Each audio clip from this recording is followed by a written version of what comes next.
Good morning, everyone. My name is Harvey Kong. I'm a reporter here at the South China Morning Post. I cover local news, and today, right now, we're bringing you live images of what it's like to be in Hong Kong during its Typhoon 10 under Super Typhoon Ragasa. So right now we're here in Causeway Bay, in another part of Causeway Bay, if you're joining us from earlier. We're here at the crosswalk outside Sogo, which is one of the major department store chains here.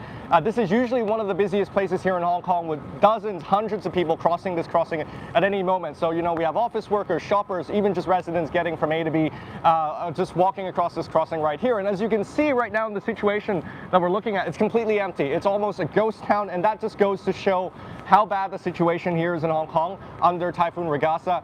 The city has almost come to a standstill. And if you're joining us right now, just to give you a little bit of an update of the weather situation. So currently, according to the latest information from the Hong Kong Observatory, right now it is still under a typhoon signal number 10, which is the highest typhoon warning that we have here in Hong Kong, and it's also set to remain in force for some time. Now, we've also just learned that the Super Typhoon Ragasa has started to depart away from Hong Kong, but its associated hurricane winds are still affecting the southwestern parts of the city. Now, at 10 a.m., the forecaster predicted that the typhoon was centered at about 140 kilometers southwest of Hong Kong, and this is further than what we've usually seen, what was reported by the observatory before, so we can see that's actually leaving the vicinity of Hong Kong now.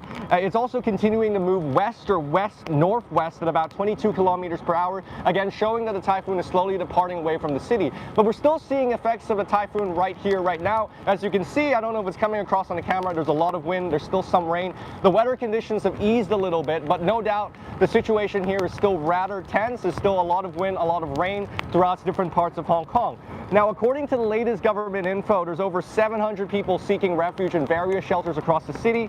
We're also seeing that the government has received reports of over 150 reports of fallen trees, and there are also 6 reports of flooding and 1 landslide report as well. There's also the landslide warning that was issued by the Hong Kong Observatory at 9:15 in the morning. And just to show a little bit of the widespread flooding here in the city, we learned from the Drainage Service Department that as of 8 a.m., there's recorded 4 cases of flooding, and it's places like Hung Fa Chun, a traditional area that's inundated with typhoons, also the Shingmun River, and also some parts of Cheung Kwan O as well. 19 people were also injured during the typhoon period, according to the latest government data.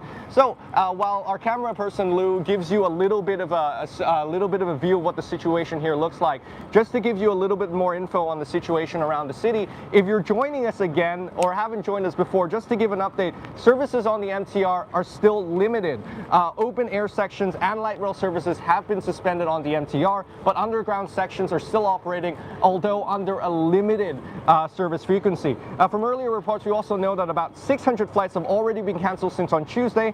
Non-emergency services at public hospitals will be suspended on Wednesday as well, but it's important to note that emergency services are still operating. So if you have any emergency needs or anything, emergency medical needs, that's still available. However, the hospital authorities said that the non-emergency services are set to resume as soon as the typhoon warning signal number 8 has dropped.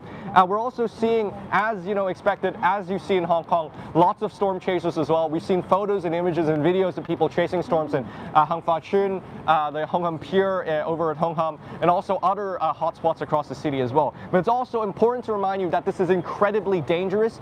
Some people have already been injured as a result of storm chasing. There was an incident on Tuesday where a woman and her 5-year-old son were hospitalized after being swept away by waves during the typhoon. Now, we're coming to the end of my preamble about the information that we have. We'll continue to bring you live coverage of the situation here in Hong Kong throughout these live broadcasts, hopefully once every top of the hour. But if you also want to follow along and you want to get more updated minute-to-minute updates, you can see these latest updates on our live blog at the website of the South China Morning Post at scmp.com. And just to remind you, if you want these minute-to-minute updates, you can see them on scmp.com.